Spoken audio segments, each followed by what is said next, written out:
நான் நம்புறேன் இது தீர்க்க தரிசனமான வார்த்தை. இதுவரைக்கும் நீங்க கஷ்டப்பட்டு நீங்க உழைச்சு நீங்க பாடுபட்டத பேர் மட்டும் இன்னொருத்தருக்கு கிடைச்சிருக்கலாம். ஆனா ஆண்டவர் வாக்கு கொடுக்கிறார், உங்களை கனப்படுத்துகிற ஒரு நாள் வரும். நீங்க அந்த கிழக்கத்தி புத்திரரை ஜெயிக்கிற ஒரு நாள் வரும். அன்றைக்கு ஆண்டவர் நீங்க விதைச்சது, நீங்க செஞ்சது, நீங்க பாடுபட்டதை கர்த்தர் உங்க கரத்திலேயே. ஹல்லேலூயா. இந்த 3 காரியத்தை கையை மேல உயர்த்தி சொல்லுங்க பார்க்கலாம். ஆமென். இதை ஜெயிக்கக்கூடிய கிருபையை கர்த்தர் தருவார். மீதியானியரை நாங்க ஜெயிக்க போகிறோம். அமலேக்கியரை கர்த்தர் ஜெயிக்க பண்ண போகிறார். ஹல்லேலூயா. கிழக்கத்தி புத்திரரை ஜெயிக்கக்கூடிய பலனை சொல்லுங்க சொல்லுங்க. ஆமென் ஆமென் ஆமென் ஆமென். ஸ்தோத்திரம் ஸ்தோத்திரம் ஸ்தோத்திரம் ஸ்தோத்திரம். அப்பா அப்பா இது நடந்துட்டே இருக்குது. அப்படிதான்ப்பா பண்றாங்க, அப்படிதான்ப்பா செய்யறாங்க. எல்லாத்தையும் கெடுத்து கெடுத்து விடுறாங்களே அப்பா. இல்லாததையும் பொல்லாததையும் சொல்லி சொல்லி கெடுத்து கெடுத்து விடுறாங்களே அப்பா. தடுத்து நிறுத்துறாங்களே அப்பா. ஆண்டவரே பேரை அவங்க வாங்கிறாங்களே அப்பா.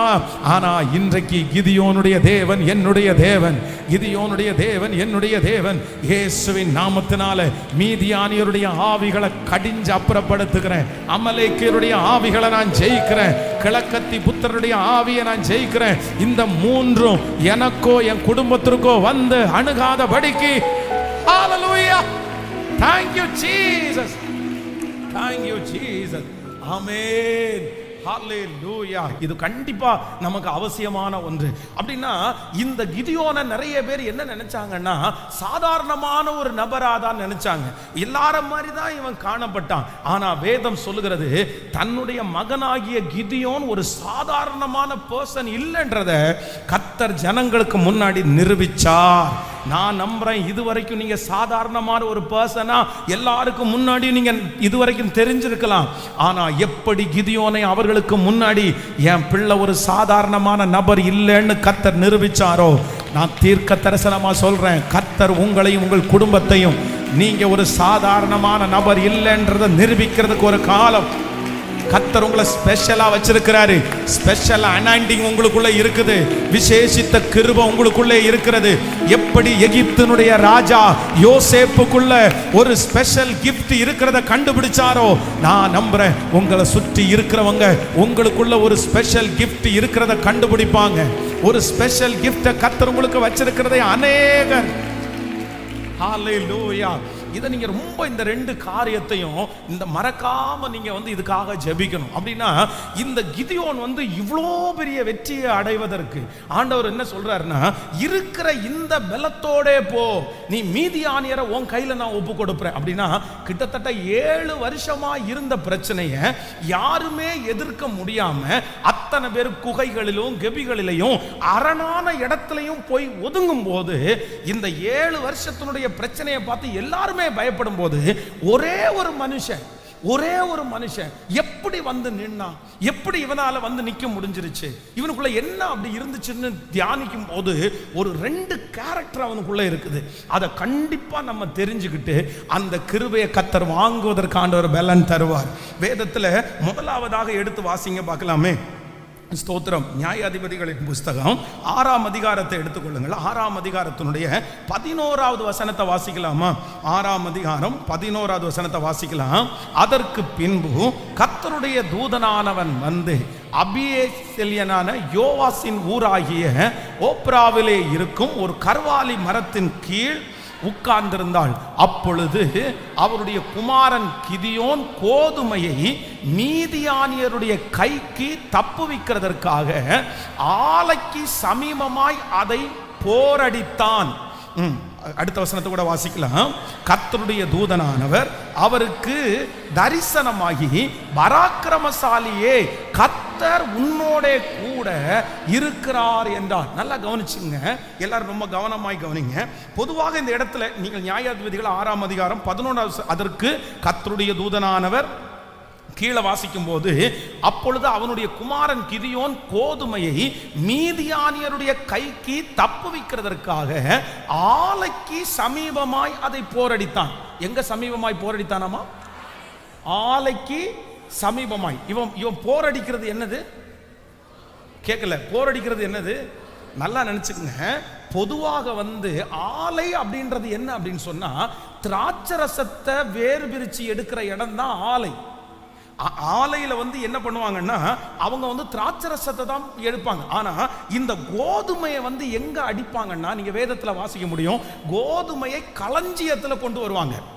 நல்ல பொதுவாக வந்து நமக்கு வந்து இந்த பிசினஸ் பண்றவங்களுக்கு எல்லாருக்கும் தெரியும், ஒவ்வொன்றுக்கும் ஒவ்வொரு பேர் இருக்குது, ஒவ்வொன்றையும் ஒவ்வொரு இடத்துல தான் எடுக்கணும். அப்போ கோதுமையை பிரிக்கிறது, கோதுமையை வந்து அடிக்கிறது, அதனுடைய அந்த சாவியெல்லாம் எடுக்கிறது இடத்துக்கு பேர் என்ன அப்படின்னு சொன்னா, அந்த இடம் வந்து களம். அது களத்துல கொண்டு வருவாங்க. ஆனா திராட்சரசத்தை பிழிகிற இடம் தான் எங்க அப்படின்னு சொன்னா, அதுதான் ஆலை. ஆனா இந்த கிதியோன் என்ன பண்றார் அப்படின்னு சொன்னா, கோதுமையை இப்போ களஞ்சியத்துல கொண்டு வராம, களத்துல கொண்டு வராம இவர் எங்க கொண்டு போறார் அப்படின்னு சொன்னா, ஆலைக்கு கொண்டு போறார். அப்படின்னா இவர் என்னன்னா கொஞ்சம் ஞானமாய், அப்படின்னா இவருக்குள்ளேயும் வேதம் சொல்லுது. நீங்க ஒரு வசனத்தை வாசிக்கும் போது தெரியும் இவருக்குள்ள பயம் இருக்கான்னு கேட்டா, நீங்க 6ஆம் அதிகாரம் 27வது வசனத்தை வாசிங்க. 6ஆம் அதிகாரம் 27வது வசனத்தை வாசிக்கலாம். அப்பொழுது கிதியோன் தன் வேலையாட்களின் 10 பேரை சேர்த்து கர்த்தர் தனக்கு சொன்னபடியே செய்தான். அவன் தன் தகப்பன் குடும்பத்தாருக்கும் அந்த ஊர் மனுஷருக்கும் பயப்பட்டபடியினாலே அதை பகலிலே செய்யாமல் இரவிலே செய்தான். கவனிங்க ஆண்டவருடைய பிள்ளைகளே, இந்த கிதியோன் வந்து நம்ம ஒரு பெரிய தைரியசாலி, இவன் பராக்கிரமசாலின்னு ஆண்டவர் கூப்பிடுறாரு. இத்தனை பேர் நிற்கும் போது இவன் வந்து இந்த கோதுமையை விதைக்கிறான் அப்படின்னு சொன்னா பெரிய தைரியசாலி அப்படின்னு நம்ம நினைப்போம். ஆனா இவன் தைரியசாலி தான். ஆனா உள்ளுக்குள்ள என்ன இருக்குது? சத்தமா சொல்லுங்க. நம்ம எப்படி இருக்கிறோமோ அந்த கேரக்டர்ல தான் யார் இருந்தா அப்படின்னு சொன்னா, இந்த கிதியோனும் இருக்கிறார். ஆனா இந்த கிதியோனுக்குள்ளே இருந்த ஒரு மிகப்பெரிய அபிஷேகம் என்ன அப்படின்னு சொன்னா, ஆலையிலே கொண்டு போய் களஞ்சியத்திலே அவன் கொண்டு வரலாம். அப்படின்னா கொஞ்சம் ஞானமாய் இந்த சூழ்நிலைக்கு ஏற்றது போல கண்டிப்பா நான் செய்வேன், கண்டிப்பா நான் நிற்பேன், இந்த இடத்துல வந்து நான் விதைத்து அதில் ஒரு பெரிய லாபத்தை பார்ப்பேன். ஆனால் இதற்கு தடையாய் நிறைய இருக்கும்போது நான் அதை எப்படி செயல்படுவேன் அப்படின்னு சொன்னால், ஞானமாய் நான் செயல்படுவேன், ஞானமாய் செயல்படுவேன். நான் நம்புறேன் கிதியோனுக்குள்ளே இருந்த ஒரு ஞானத்தை கர்த்தர் நமக்கு எல்லாருக்கும் கர்த்தர் தருவாராக. எல்லாரும் யோசிக்கல, யாருமே எந்த பிளானும் பண்ணல. ஒரு காரியம் தோல்வின்ன உடனே தோல்வின்னே எல்லாரும் நினைச்சிட்டாங்க. எல்லாரும் போய் குகையிலையும் அந்தந்த இடத்துல போய் அரணிப்பான சனங்களை கேட்டு போய் ஒதுங்கினாங்க. ஆனா இந்த கிதியோன் மட்டும் என்ன பண்றாரு அப்படின்னு சொன்னா, பிளான் பண்றாரு, திட்டம் போடுறாரு, கர்த்தரிடத்துல ஒரு ஞானத்தை கேட்கிறாரு. இந்த சூழ்நிலையில நான் என்ன பண்ணணும் ஆண்டவரே, இந்த சூழ்நிலையில நான் எப்படி ஆண்டவரே இதை களஞ்சியத்துல சேர்க்கிறது? எல்லாரும் ஒதுங்கிறது மாதிரி நான் ஒதுங்க மாட்டேன். எனக்கு ஒரு விசேஷித்த ஞானத்தை கர்த்தர் எனக்கு தருவீராக.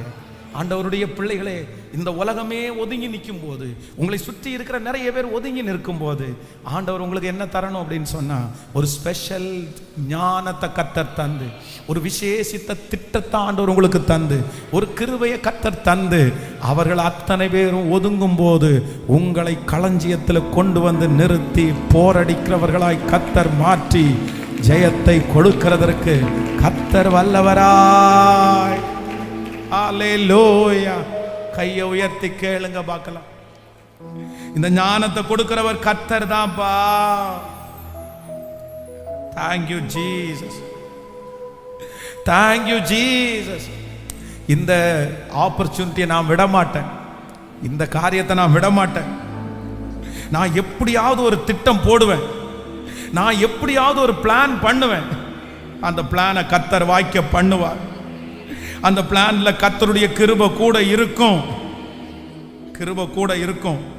இந்த சின்ன திட்டத்துக்குள்ள என்னுடைய ஆண்டவர் வந்து ஒரு பெரிய திட்டத்தையே கர்த்தர் வச்சிருக்கிறாரு. என்னுடைய திட்டத்தை கர்த்தர் அங்கீகரிக்கிற தேவனாய் இருக்கிறார். ஹல்லேலூயா. எத்தனை பேர் ஆமோதிக்கிறீங்க?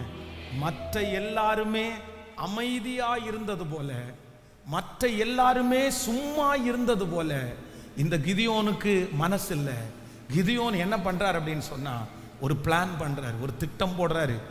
என் கையில கொடுக்கப்பட்டிருக்கிற இந்த விதைய நான் என்ன பண்ண மாட்டேன்னா, நான் வேஸ்ட் பண்ண மாட்டேன், நான் வேஸ்ட் பண்ண மாட்டேன். பிரதர், வாலிப தம்பி தங்கச்சி, நீ ஒரு தீர்மானம் எடுப்பா, ஒரு தீர்மானம் எடு. ஏன் அப்படின்னா உங்க கையில கொடுத்துருக்கிறத நீங்க ஒன்னையுமே என்ன பண்ணிடக்கூடாதுன்னா வேஸ்ட் பண்ணக்கூடாது, வேஸ்ட் பண்ணக்கூடாது. ஹல்லேலூயா. எல்லாரும் ஒதுங்கின, நீங்க இன்னைக்கு நிறைய பேர் ஒதுங்கி இருக்கலாம். ஏன்னா உங்களை நிறைய பேர் குகைக்குள்ள கூட்டிட்டு போயிருக்கலாம், உங்களுக்கு நிறைய பேர் அரணிப்பான ஸ்தலத்துக்குள்ள கூட்டிட்டு போகலாம். நீ எல்லாம் போராடிட்டு இருக்காத, நீ எல்லாம் சண்டை போட்டு இருக்காதல்ல, ஜெயிக்க மாட்ட, அதெல்லாம் எல்லாருக்கும் நஷ்டமாகும், எல்லாரும் விழுந்துருவாங்க, எல்லாரும் உடஞ்சு போயிடுவாங்க, சமாதானமாக ஆகாது. ஆனா நான் நம்புறேன், உங்களுக்கு மட்டும் கர்த்தர் ஒரு விசேஷித்த ஞானத்தை கர்த்தர் கிருபையாய் தருவார். ஆலையிலே போரடிக்கிறான், ஆலையிலே போரடிக்கிறான். ஆனா இந்த ஒரு சின்ன பிளானுக்குள்ள ஆண்டவர் எவ்வளோ பெரிய திட்டத்தை வச்சிருக்கிறாருல்ல, எவ்வளோ பெரிய திட்டத்தை வச்சிருக்கிறாருல்ல. நீங்க அமைதியா இருந்தீங்கன்னா கிடைக்காது. ஆனா நான் நம்புறேன், உங்க பிசினஸா வளர்த்துறதுக்கு ஏசப்பாட்ட ஒரு புதிய கிஃப்டை கர்த்தரிடத்துல கேளுங்க. உங்க குடும்பத்தை பலப்படுத்துறதுக்கு ஆண்டவரிடத்துல ஒரு புதிய ஞானத்தை கர்த்தர் கேளுங்க. இந்த வழியா போனா தோற்றுவேன் நிறைய பேர் உங்களை அரணிப்பான இடத்துல கொண்டு வச்சதை விட்டுட்டு கிதியும் அந்த மாதிரி எங்க வந்துருங்க அப்படின்னு சொன்னா ஒரு சின்ன ஐடியா பண்ணி நீங்க வந்து களத்துல நீங்க நில்லுங்க, களத்துல நில்லுங்க. என் தேவன் அமைதியா இருக்கிறவருடைய பட்சத்திலே அல்ல, துரிதமாய் செயல்பவருடைய பட்சத்திலே கர்த்தர் இருக்கிறார், கர்த்தர் இருக்கிறார், கர்த்தர் இருக்கிறார். ஹல்லேலூயா. மௌனமாயிராதே, திட்டம் போடுங்க, திட்டம் போடுங்க, திட்டம் போடுங்க. நீங்க சின்ன ஆள் கிடையாது, உங்களை நிறைய பேர் சின்ன ஆளா தான் பார்க்கறாங்க.